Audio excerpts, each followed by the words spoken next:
Conosco, agora temos a participação do Agnaldo Zanedim. Ele é o responsável pelo setor de endemias na Secretaria de Saúde de Rio Azul e vem para falar aí sobre algo bastante importante, né, Agnaldo? Rio Azul identificou aí alguns pontos onde foram localizados larvas do mosquito da dengue, é isso, Agnaldo? Bom dia, Cleiton, é isso mesmo, né? Então a gente já teve aqui há dias atrás, né, contando que foi achado 2 larvas positivas para o Aedes. E numa das armadilhas que o pessoal de Londrina deixou montado, em 2 delas, das 21 que foi montado, em 2 delas eles encontraram ovos positivos para o Aedes. Ainda não sabemos bem certo se é do Aegypti ou Albopictus, mas já temos certeza que é o Aedes. Qual que é a diferença entre os dois? Na verdade, os dois são transmissores da dengue, né? A diferença é que o Albopictus ele transmite também a febre amarela e o chikungunya, né? Que também é um vírus novo que está aí, né? E o Albopictus é um mosquito mais silvestre. O Aegypti na nossa região é mais difícil de ser encontrado, né? Até ali em Irati foi encontrado o Albopictus já alguns focos e o Aegypti ainda não. E aqui a gente achou justamente o Aegypti, aquelas 2 larvas. E esses ovos, então, agora a gente ainda não tem certeza do qual que é. Mas essa não é a primeira vez que é identificado as larvas aqui em Rio Azul. Na verdade, já tem um histórico no passado recente, né? Justamente. A vez passada eu até falei que tinha sido encontrado uma vez, mas até hoje tô aqui para corrigir o que eu falei. Já é a 4ª vez que é encontrado com essa. Bom, e agora, nesse mês de fevereiro, a primeira identificação ocorreu na primeira semana de fevereiro, né? Isso foi, se eu não me engano, dia 11, né, na quarta-feira. O pessoal teve desde a segunda-feira aqui. Na segunda-feira a gente montou as armadilhas e na quarta-feira eles retornaram para a gente visitar os pontos estratégicos. E numa dessas visitas a gente conseguiu encontrar essas 2 larvas. Então, essa primeira identificação aconteceu, como você mesmo falou, nessa data, em dois pontos, e foi feito que trabalho? Então, 24 horas depois do achado, a gente começou com a delimitação de foco, que a gente diz, né? A gente faz um raio de 300 metros do local que foi encontrado, um trabalho de pente fino mesmo, né? A gente vai em todas as residências e comércio, todo estabelecimento que tiver, e faz um pente fino, e onde é achado o depósito com água, tem ou não tem a larva, a gente calcula a quantidade de água que tem no depósito. O que não consegue remover manualmente, né? Virar os depósitos, a gente joga o larvicida, que é justamente para que a larva não se prolifere, né? Agora, diferentemente do que se espera e do que se tem a informação, é que a larva do mosquito da dengue, vamos colocar assim, o local propício para ele seria poças de água limpa, mas na verdade não. Agora já não é mais assim. Como eu falei a vez passada, né, até 1 ano, 2 anos atrás, a gente, até nas palestras que a gente fazia nas escolas, a gente dizia que era na água limpa, que na suja ele não se criava. E para nossa surpresa, né, a gente já sabia que em água suja já foi encontrado, e a gente achou aquelas 2 larvas em água suja. Bom, e a identificação desses focos foi aqui na área urbana, residencial, comercial, qual foi a localização? As 2 larvas que a gente achou na primeira vez foi num estabelecimento comercial, né, uma borracharia, no centro da cidade. E agora essas 2 armadilhas que deu positiva foi na área urbana, mas já foi em pontos isolados, não foi no mesmo lugar, né? Foi uma num ponto da cidade e outra na outra, mas as 2 na área urbana. Distante uma da outra.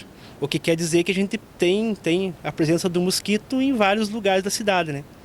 A gente sabe que a Secretaria de Saúde aqui, o setor de endemias de Rio Azul, realiza um trabalho contínuo ao longo do ano, justamente de orientação de prevenção. Mas agora, com a identificação dessa situação, qual é a providência que vocês pretendem tomar, Agnaldo? Então agora a prioridade é a gente fazer a delimitação de foco, desses 3 focos que foi encontrado, né? Tem que fazer os 300 metros de raio, para daí então, se não for constatado mais nada nesses 300 metros, a gente voltar com o trabalho da gente, que é as visitas de LIA, né? Que é o levantamento de índice amostral. Agora eu recordo que você comentava comigo em outra oportunidade, e você deixou bem claro que aonde há larvas, certamente é o mosquito, né? Com certeza, né? Porque até então a gente tinha achado só 2 larvas, mas agora com esses 2 outros focos positivos, então quer dizer que a gente tem um mosquito mesmo, né? E não é num ponto só da cidade. Agnaldo, até para conhecimento da população, qual é a característica do mosquito da dengue e da larva em si? Como é que é o formato dele? Então, a larva ela tem 4 estágios, né? Depois que o ovo vira larva.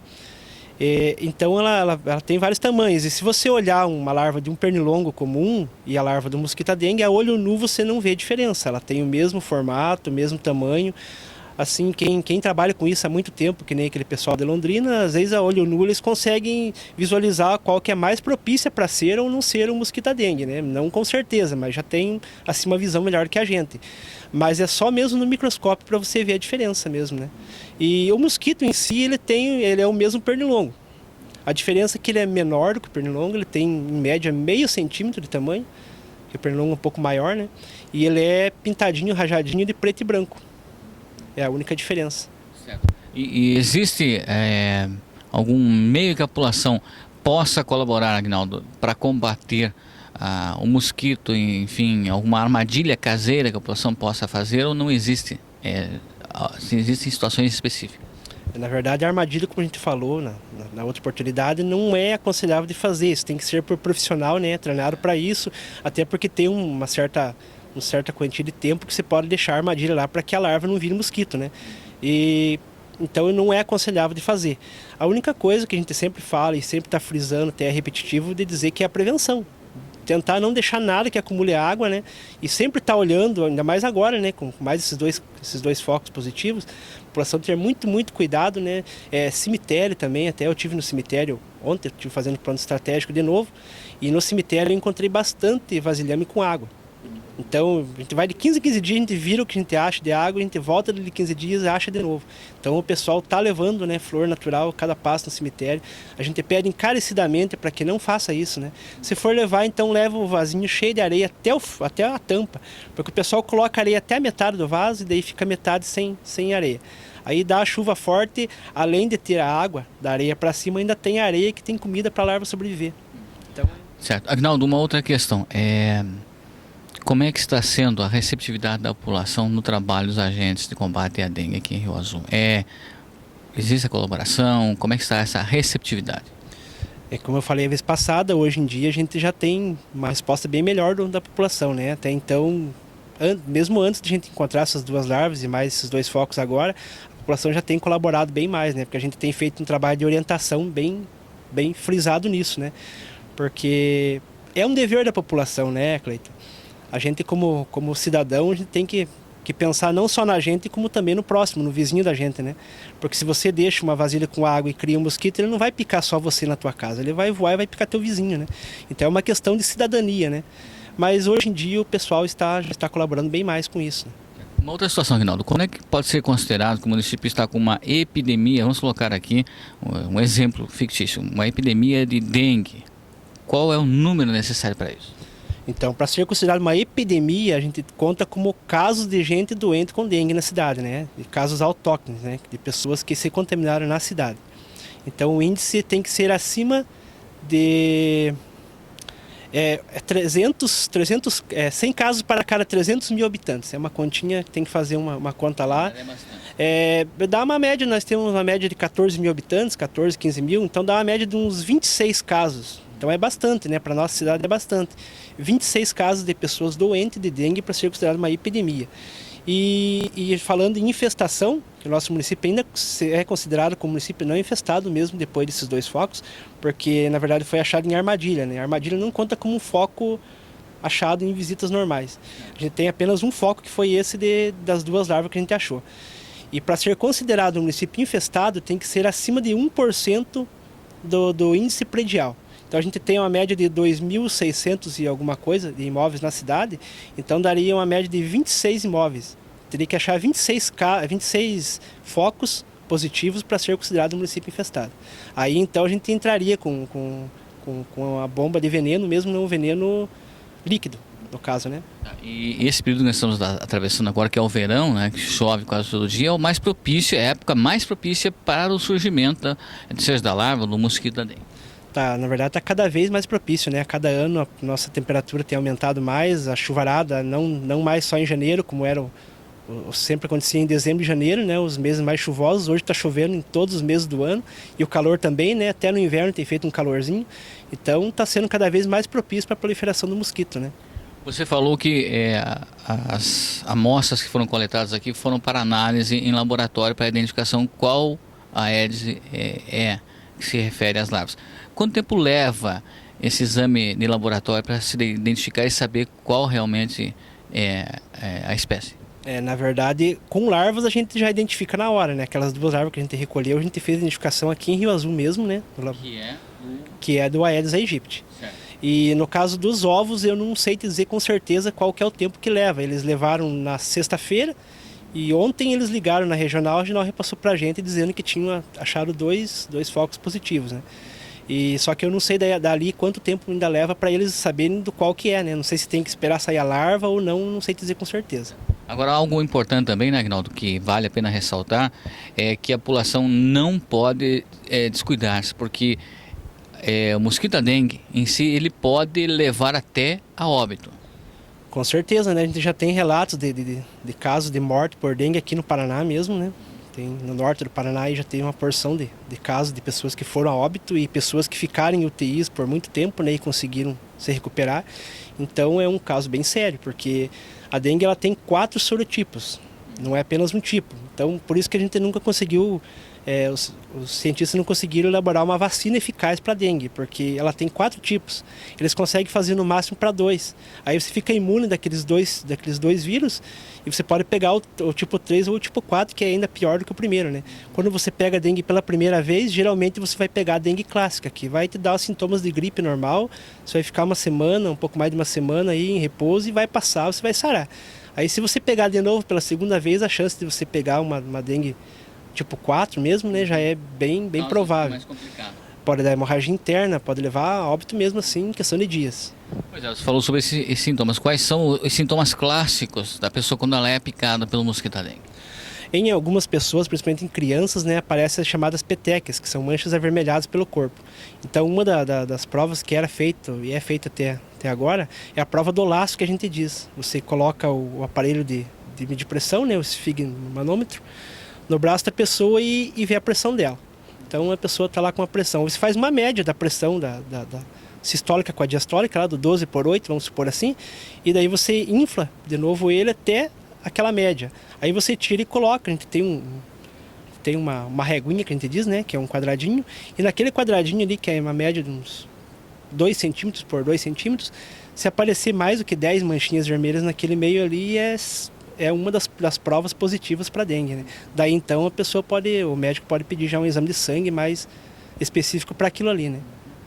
Bom, Agnaldo, com essa situação aqui em Rio Azul agora, que você nos relatou, identificado mais esses pontos aí que foram identificados, as larvas do mosquito, qual a orientação que você repassa para a população de um modo geral que ela pode colaborar com o trabalho de vocês, da saúde, do setor de endemia? É aquilo que eu falei, ela tem que sempre estar reparando, né, na sua casa, mesmo dentro de casa. Até tem algumas geladeiras mais modernas agora que tem aquele compartimento de degelo seco, né? Ela acumula, se você deixar muito tempo, ela acumula uma água ali atrás. E ali com a quentura do motor, ela fica propícia para o mosquito, como já foi encontrado aqui em algumas cidades do Paraná, larvas positivas dentro daquele compartimento da geladeira. Então a gente diz para sempre estar tomando cuidado com ralo de banheiro, mesmo com vaso sanitário, com o que for que junte água, né? Vaso de planta dentro de casa, porque o mosquito ele gosta de sombra. Ele não gosta de calor, ele gosta do calor, mas não do sol em si, né? Ele prefere um lugar sombreado, que é para ele ficar mais tranquilo ali para botar os ovinhos dele. Então a pessoa sempre está olhando e se acaso identificar alguma larva, alguma coisa suspeita, ligar para a gente no posto, né? A gente está indo lá fazer a coleta para estar analisando. Pois é, cada mosquito ele tem capacidade de produzir aí quantos ovos? O mosquito ele vive numa média de 72 horas de vida. Então ele morre e nesse tempo ele pode botar até 300 ovos, vamos supor assim, ou até mais de 300 ovos, uma média de 300. Certo. E além de nesse tempo ele poder contaminar várias e várias pessoas, quantas pessoas ele puder picar ele está contaminando, né? Agora, se a população identificar lá na sua propriedade, na sua residência, comércio, alguma larva estranha, que ela não saiba, ela pode chamar o setor de vigilância, a saúde, qual o telefone, enfim, qual o meio que ela mantém contato para vocês irem até o local? Pode estar ligando na Secretaria de Saúde mesmo, né? Aqueles 2 telefones que eu repassei a vez passada, no 3463-1167 e 1556. E se a gente não estiver lá no setor de vigilância, pode estar deixando um recado que eles estão repassando para a gente e a gente acaba indo lá, né? Bem, se tivemos hoje a participação do Agnaldo Zainedin, que é responsável pelo setor de endemias na Secretaria de Saúde de Rio Azul, falando sobre essa situação, onde foram identificados então aí esses pontos com larvas do mosquito Aedes aqui em Rio Azul. Agradeço, Aguinaldo, a sua participação, alguma informação complementar que você queria repassar? Então acho que eu escapei um pouquinho do assunto na hora que você me perguntou dos sintomas, né? Voltando então lá atrás, os sintomas são parecidos com o da gripe, então por isso a gente orienta as pessoas a não tomar medicamento por conta. Tá com sintoma de gripe, mesmo que você tenha certeza que é uma gripe, vai na Secretaria de Saúde, né? Passa por um médico, porque a gente não pode dizer com certeza sem passar por um médico, né? E então os sintomas são praticamente iguais: dor de cabeça, dor no corpo, diferencial que ele dá uma dor atrás dos olhos, né? A retroorbital que a gente diz. E aquela febre alta que não passa por vários e vários dias, né? E daí então a pessoa acaba tomando um remédio para febre, e se tomar um remédio que contenha o AS, o ácido acetil salicílico, ele pode estar agravando ainda mais se você tiver com dengue, né? Isso é algo importante, né? Não, então, na verdade, a automedicação nunca é aconselhável. Geralmente já não é aconselhável em casos normais. Agora, com uma suspeita de dengue, muito mais ainda, né? Porque acaba, se você tomar um comprimido que tem o AS no meio, ele pode estar te afinando mais o sangue. Você já está com a dengue em si, os sintomas dela, e ela já causa o afinamento do sangue. Se você tomar um AS, você acaba tendo um risco de hemorragia muito grande. Ou seja, na dúvida, a melhor coisa é procurar a unidade de saúde, o médico, o posto de atendimento. Com certeza.